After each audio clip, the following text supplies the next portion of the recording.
ലോക്സഭാ തെരഞ്ഞെടുപ്പ് പ്രഖ്യാപിക്കാൻ ദിവസങ്ങൾ മാത്രം ബാക്കി നിൽക്കെ കേന്ദ്ര തെരഞ്ഞെടുപ്പ് കമ്മീഷണർ അരുൺ ഗോയലിന്റെ രാജി രാഷ്ട്രീയ കേന്ദ്രങ്ങളെ അമ്പരപ്പിച്ചിരിക്കുകയാണ്. പശ്ചിമ ബംഗാളിൽ ലോക്സഭാ തെരഞ്ഞെടുപ്പ് മുന്നൊരുക്കങ്ങൾ വിലയിരുത്താൻ നടത്തിയ സന്ദർശനത്തിന് പിന്നാലെയായിരുന്നു അരുൺ ഗോയലിന്റെ അപ്രതീക്ഷിത നീക്കം. രാജിയിൽ പലതരത്തിലുള്ള ആശങ്കകളും സംശയങ്ങളുമാണ് പ്രതിപക്ഷം ഉയർത്തുന്നത്. വ്യക്തിപരമായ കാരണത്താലാണ് രാജി എന്നാണ് അരുൺ ഗോയൽ വ്യക്തമാക്കിയിട്ടുള്ളത്. എന്നാൽ മറ്റെന്തൊക്കെയോ അകത്ത് പുകയുന്നുണ്ടെന്നാണ് പുറത്തുവരുന്ന വിവരങ്ങൾ. കേന്ദ്ര സർക്കാരിൽ നിന്നുള്ള സമ്മർദ്ദത്തെയും അഭിപ്രായ ഭിന്നതകളെയും തുടർന്നാണ് രാജി എന്ന തരത്തിൽ പ്രതിപക്ഷം പ്രചാരണം തുടങ്ങിയിട്ടുണ്ട്.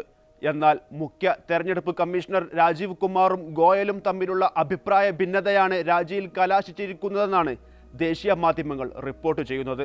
ബംഗാൾ പര്യടനത്തിന് പിന്നാലെയായിരുന്നു ഇരുവരും തമ്മിലുള്ള പിണക്കം മറനീക്കി പുറത്തുവന്നത്. തെരഞ്ഞെടുപ്പ് അവലോകനവുമായി ബന്ധപ്പെട്ട് മാർച്ച് 5-ന് കൊൽക്കത്തയിൽ നടന്ന വാർത്താ സമ്മേളനത്തിൽ ഗോയൽ പങ്കെടുത്തിരുന്നില്ല. രാജീവ് കുമാർ ഒറ്റക്കായിരുന്നു അന്ന് മാധ്യമപ്രവർത്തകരെ കണ്ടത്. ഇതേ വിഷയം തന്നെയാണ് തൃണമൂൽ കോൺഗ്രസ് നേതാവ് മഹുവ മൈത്ര ഉയർത്തുന്നത്. കൊൽക്കത്തയിലെ തെരഞ്ഞെടുപ്പ് അവലോകന യോഗത്തിന് പിന്നാലെ എന്തുകൊണ്ട് തെരഞ്ഞെടുപ്പ് കമ്മീഷണർ അരുൺ ഗോയൽ രാജിവെച്ചുവെന്ന് മഹുവ ചോദിക്കുന്നു.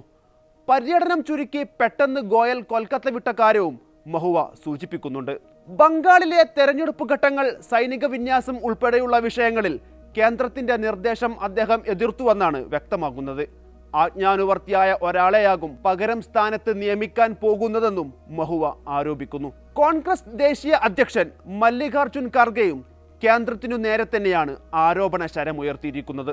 ദിവസങ്ങൾക്കുള്ളിൽ ലോക്സഭാ തെരഞ്ഞെടുപ്പ് പ്രഖ്യാപിക്കാനിരിക്കെ ഇന്ത്യയിൽ ഇനി ഒറ്റ തെരഞ്ഞെടുപ്പ് കമ്മീഷണർ മാത്രമാണുള്ളത്. എന്തുകൊണ്ട് ഇങ്ങനെ സംഭവിക്കുന്നു? സ്വതന്ത്ര സ്ഥാപനങ്ങളെ കശാപ്പ് ചെയ്യുന്നത് തടഞ്ഞില്ലെങ്കിൽ നമ്മുടെ ജനാധിപത്യം ഏകാധിപത്യത്താൽ അട്ടിമറിക്കപ്പെടുമെന്നും ഖാർഗെ മുന്നറിയിപ്പ് നൽകുന്നു.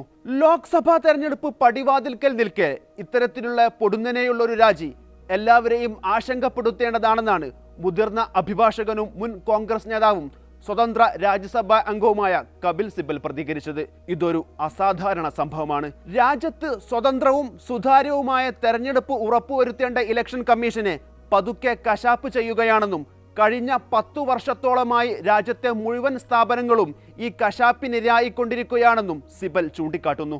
കോൺഗ്രസ് ദേശീയ ജനറൽ സെക്രട്ടറി ജയറാം രമേശ് മറ്റൊരു സംശയമാണ് ഉയർത്തുന്നത്.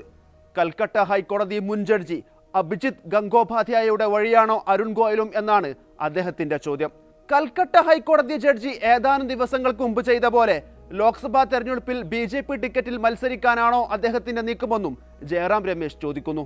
ഏതായാലും കാലാവധി തീരാൻ ഇനിയും 3 വർഷം ബാക്കി നിൽക്കെ മുഖ്യ തെരഞ്ഞെടുപ്പ് കമ്മീഷണറാകാനുള്ള അവസരവും മുന്നിൽ നിൽക്കെ അരുൺ ഗോയൽ എന്തിന് ഇത്തരമൊരു കടുത്ത നീക്കം നടത്തിയെന്ന ചോദ്യമാണ് എല്ലാ കേന്ദ്രങ്ങളിൽ നിന്നും ഒരുപോലെ ഉയരുന്നത്.